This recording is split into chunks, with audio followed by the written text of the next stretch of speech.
Since then, Jim has written 4 more fascinating books and has become, without a doubt, the world's most famous private investor. Our concept for the Macro Voices podcast is to bring you the very brightest minds in the world of macroeconomics, and frankly, it would be hard to even imagine a better guest than Jim Rogers to help us launch this new podcast. Jim, thanks so much for coming on the program as our first feature interview guest. Oh my gosh, the very first. Well, thank you, Eric. I'm flattered. Oh, it's fantastic to have you here, Jim. You are famous, sir, for your long-term bullish views on Asia. You literally wrote a book on that subject back in 2007, and you even took the extreme step of moving your family from New York to Singapore because you wanted your daughters to grow up speaking fluent Mandarin and understanding Asian culture. You famously said that moving to Asia in 2007 was akin to moving to London in 1807 or New York in 1907. And as you know, your public comments on that subject influenced my own decision to move to Hong Kong in 2009. So believe me, I couldn't be more with you on the idea that this is Asia's century. But Jim, on a short to intermediate term basis, China is really hurting right now. And a lot of people think it's going to get worse before it gets better. So please give us an update on your views. Are you still long-term bullish on Asia in general and China in particular? And assuming that you are, is this that blood in the streets moment when investors ought to be buying Chinese stocks hand over fist? Or is it smarter to step back and wait this out until the turbulence is over before investing in China? Well, Eric, that's an interesting question. Let's go back to the U.S. In the 19th century, the U.S. was on the rise, but along the way, we had a horrible civil war. We had 15 depressions with a D. We had virtually no human rights. We had very little rule of law. We had massacres in the streets. I mean, we were a mess. Many people wondered if we would survive. And yet, as you know, the U.S. became the most successful country in the 20th century and put together quite a record. So China will certainly have problems along the way. Every individual that rises has setbacks. Every company, every family, every country, nothing goes straight up. So sure, China's going to have problems. I don't know what or when or why or how, but I know that's the way the world works. The problems that China's having now and will have mainly come from the West, though. If you have to have a particular culprit, it's probably Washington, D.C., where they have been printing staggering amounts of money for years now and borrowing huge amounts of money. It's affecting all of us, not just China. Hong Kong is being affected, as you know, but everybody, Eric. The world's got some hard times facing it, and it's not going to be a lot of fun the next couple of years. And if there has to be a culprit, it's Washington, D.C., but a lot of people are going to suffer. Would you think that this is a good time to go ahead and start investing in Chinese equities, or is it better to wait this out? Well, I am not buying, if you mean to buy today in February of 2016, I am not buying at the moment. I haven't sold any. I am long China and short the U.S., for example. So I'm not buying anywhere in the world as we speak, because I expect some very, very difficult times ahead. A lot of macro analysts are concerned about the risk of both China and Saudi Arabia potentially depegging their currencies from the dollar and devaluing. And some have even predicted that if China devalues significantly, which a lot of analysts think is unavoidable, it could set off a contagion of competitive devaluation across Asia and other emerging markets, which in turn could potentially ignite a global deflationary spiral that could cripple the global economy. Are these kind of fears justified, Jim? And what do you think the consequences would be generally of both Chinese and Saudi Arabian devaluations? Would that lead to a contagion? Well, we already have many currencies collapsing or devaluing. I wouldn't call it quite, that's not devaluing in the sense that there's a conscious devaluation, but the euro's down dramatically. The Japanese yen is down 50%. The Australian dollar, the Canadian dollar, I could go on and on. Singapore dollar, with currencies that are down a great deal. Now, this is not like the 30s where there were conscious devaluations and beggar thy neighbor policies, but it has happened and it is happening. The Chinese currency has been perhaps the strongest in the world for the last decade, maybe even for the last few months, because it's only down 5 or 6% against the U.S. dollar. So mainly what's happening, Eric, is the U.S. dollar is very strong because people are terrified of what else to do with their money. They're looking for a safe haven. They think the U.S. dollar is a safe haven. It is not. I hasten to tell you it is not, because the U.S. is the largest debtor nation in the history of the world, and the debts are getting higher.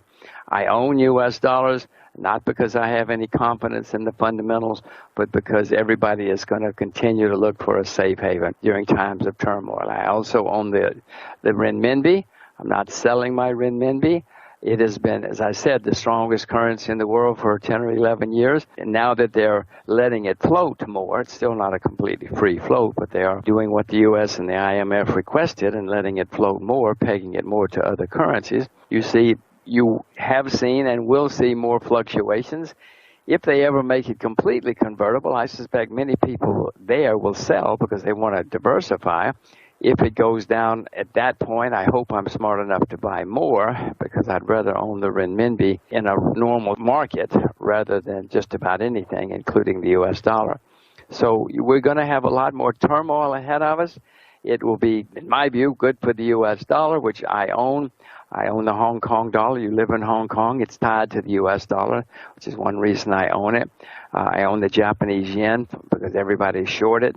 But those are my main currency positions going forward. If Saudi Arabia decouples, that currency would probably go down a lot if that happens because the price of oil is down so much and they're now building up a lot of debt. But Eric, I don't see many people noticing it except maybe you because you try to notice so many things. But a drop in the value of the Saudi Arabian currency, whether market-induced or a conscious attempt, I don't think it's going to have too much effect on the world. Chinese currency, U.S. dollar, those currencies, but not Saudi Arabia. Okay, I want to pick up on something that you said a little bit earlier and go back to U.S. monetary policy. We've obviously just undergone the biggest monetary policy experiment in recorded history, the creation of trillions of dollars out of thin air, which Mr. Bernanke has assured us is going to save the day. And the narrative central bankers would like us to believe is that this has worked now. The recent stock market volatility, they would tell us, ever since the December Fed rate hike is just transitory noise and the global economy has been saved and it's now at liftoff condition, according to Ms. Yellen. And that means that stimulus should no longer be required. Organic or economic growth is just around the corner any minute now. Personally, Jim, I'm extremely skeptical of that narrative, as I know you are. I believe the doctrine that there's no free lunch and that we've yet to even find out what the unintended consequences will be of unwinding all of this easy money policy. I know I'm not smart enough to figure out those unintended consequences. You're a bit smarter than I am. Do you have some insight for our listeners as to what we should expect? First of all, I know your answer already. Are we really at liftoff and headed for organic growth, or are we about to experience a very rude awakening? And more to the point, how does this play out? Well, one unintended consequence, which I suspect even Mrs. Yellen realized, was that people on Wall Street have made a lot of money. So they knew that the banks and the people in the financial system would benefit from all of this throwing money out the window. But no, it has not worked, as you wisely point out.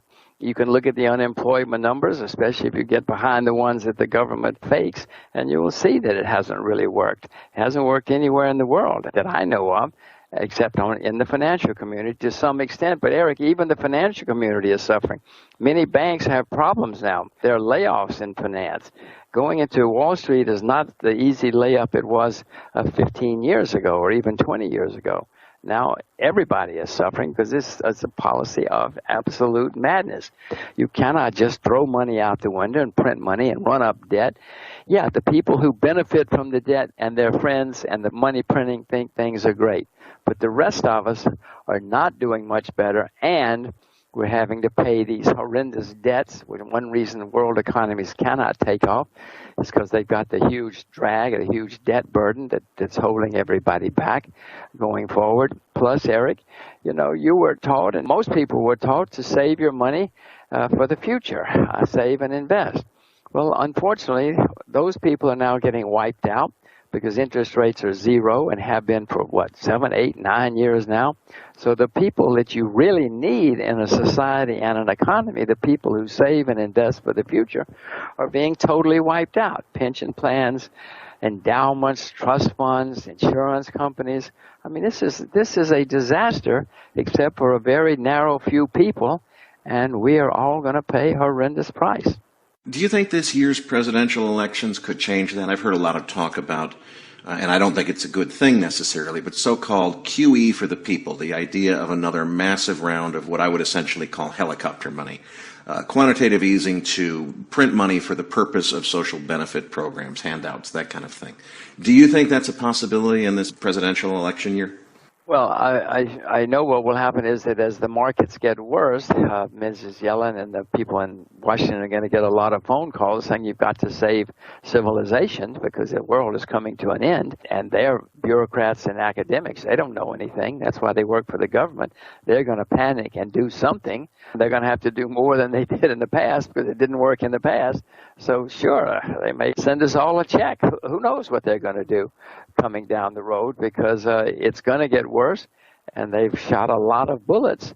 A lot of bullets have turned out to be blanks, and now we're going to be faced with a much worse problem. And it's a presidential election year. You're right.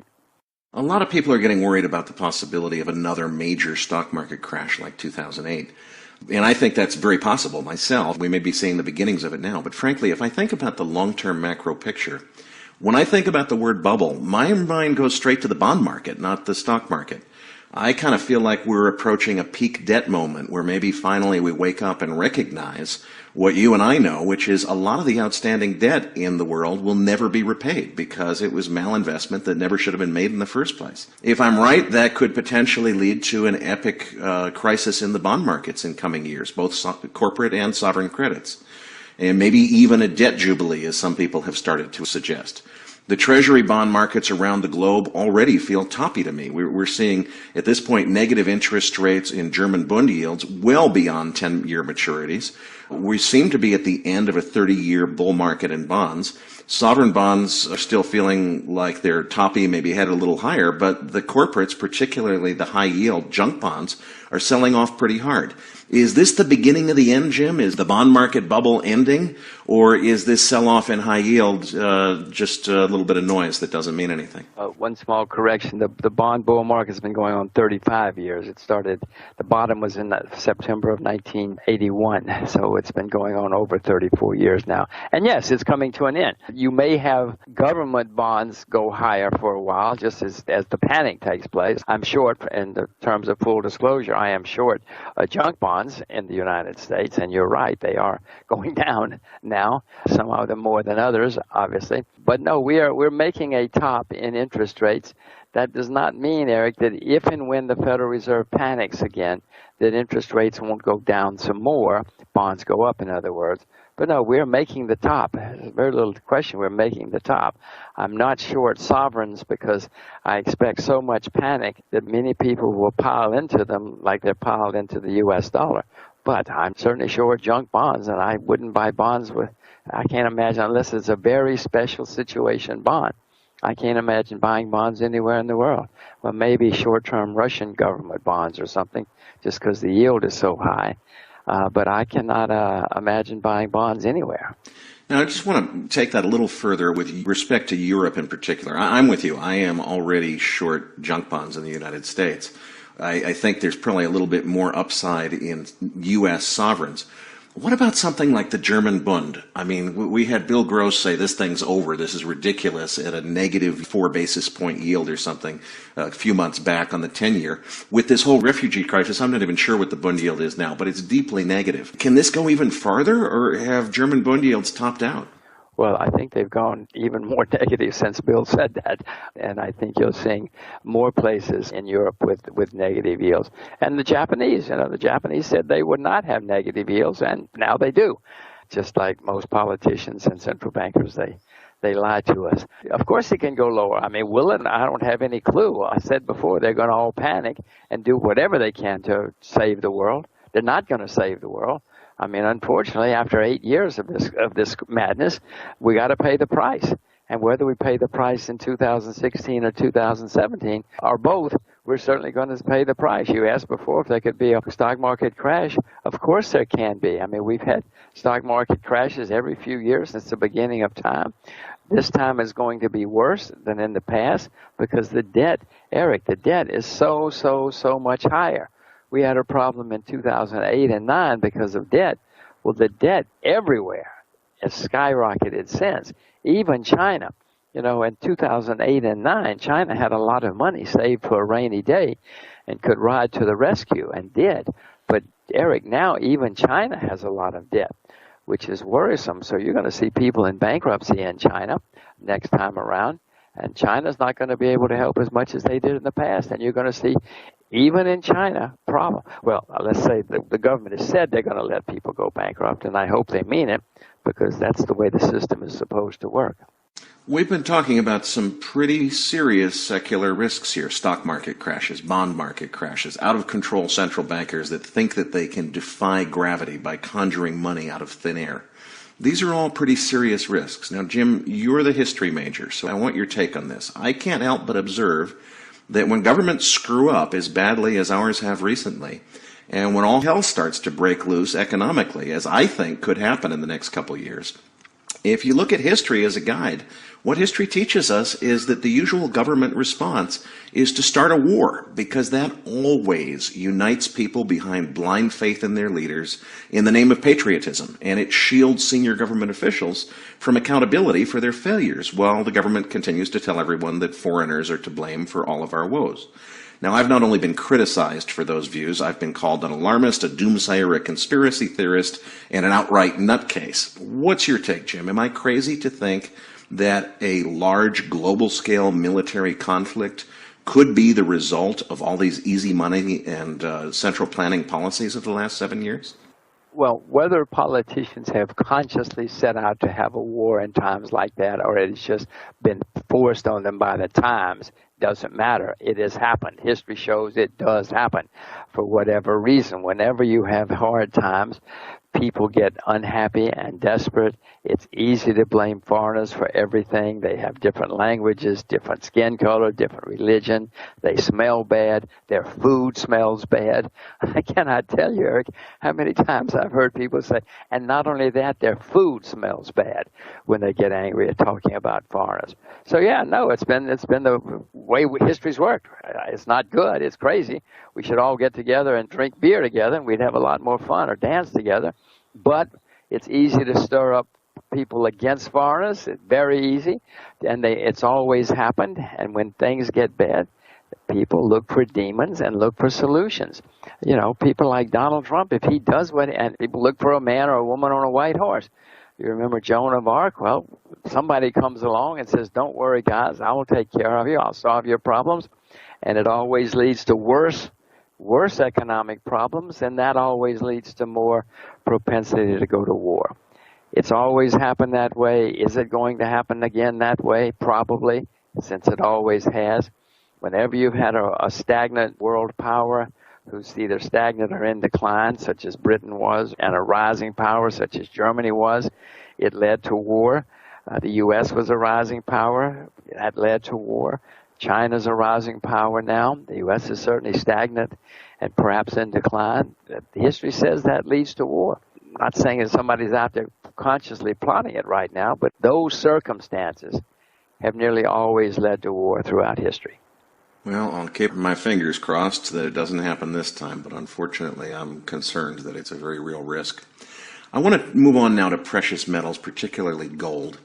I'm not sure how long it's going to take to play out, Jim, but I'm convinced that eventually the Fed is going to be forced to make a U-turn. They're going to get into more rounds of quantitative easing. I think that moves precious metals higher eventually. But I didn't think we were quite there yet. I thought we had maybe a little bit more to the downside in precious metals. This dollar rally is the biggest story in macro right now. I don't think it's over. I think the fundamentals that are pushing people into the safety trade around the dollar are still there.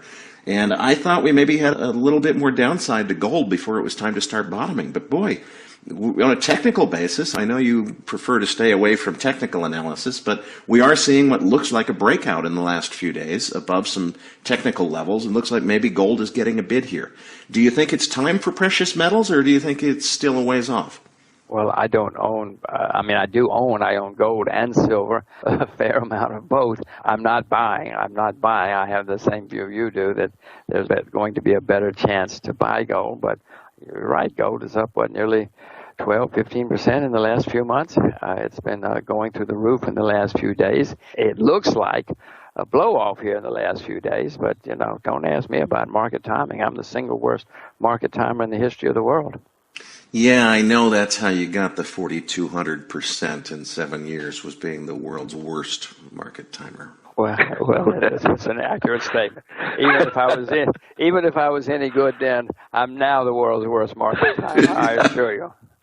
Okay. Well, and I think definitely history, what I look at here, in the beginning of the 2008 crisis, gold went straight up very briefly. Then everything, including gold, sold off hard. Eventually the bottom was in. It wasn't really until quantitative easing was announced in the spring of '09 that gold really took off. So I'm still thinking that we potentially maybe will see a little spike up here, but maybe better buying opportunities still in the future. It sounds like we're on the same page on that one. Well, I expect it, but again, if it doesn't happen, I own plenty of gold. If it does happen, I'll thank my lucky stars that I can buy more.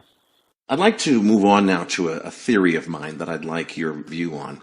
I contend that the next president of the United States is likely to be one of the most important presidents in the nation's history.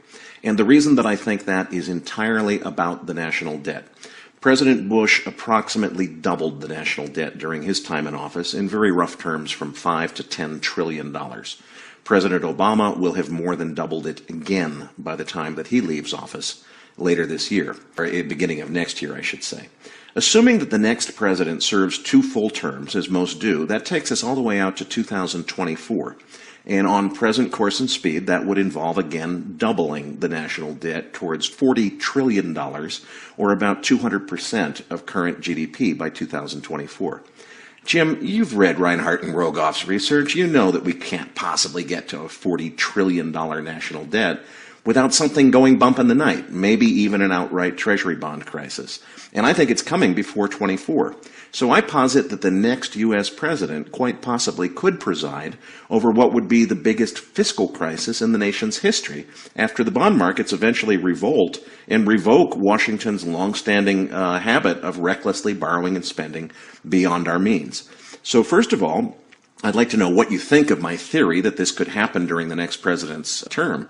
But more to the point, Jim, when I look at current poll numbers, it seems pretty clear that Donald Trump, Hillary Clinton, or Bernie Sanders is going to be our next president. Jim, is it just my cynicism, or are we not seeing the same quality of candidates that we used to? I'm not sure we've ever seen a good quality of candidates. You have a nostalgia that I don't. I would tell you I'm proud to say I've never voted for anybody who's won the presidency of the United States. And as I look back over Lyndon Johnson, Richard Nixon, Jimmy Carter, the list goes on and on and on. I'm very proud that I've never voted for any of those guys because they've all turned out to be hopeless in the big scheme of things. Even Ronald Reagan, who's still revered by many people, the debt doubled under Ronald Reagan. Ronald Reagan came in and said, if we don't do it now, who's going to do it ever? And he doubled the debt himself.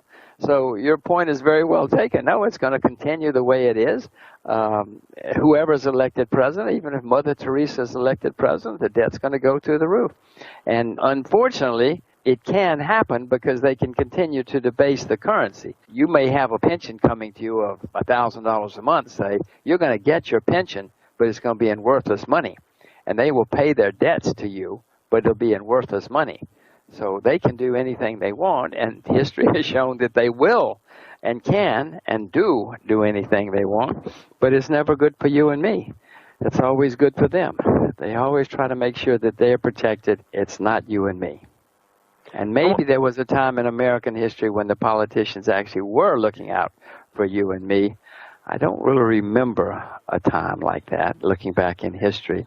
They've always been out there, power corrupts. I'm not the first to figure that out. And it's always happened. Something happens to people when they go to Washington. Most of the people who go to Washington when they're living out in XYZ, pretty wonderful, terrific people. They get to Washington and something happens. I want to follow up on this idea. Let's suppose that the next president keeps borrowing and spending, which I think is both of our expectation.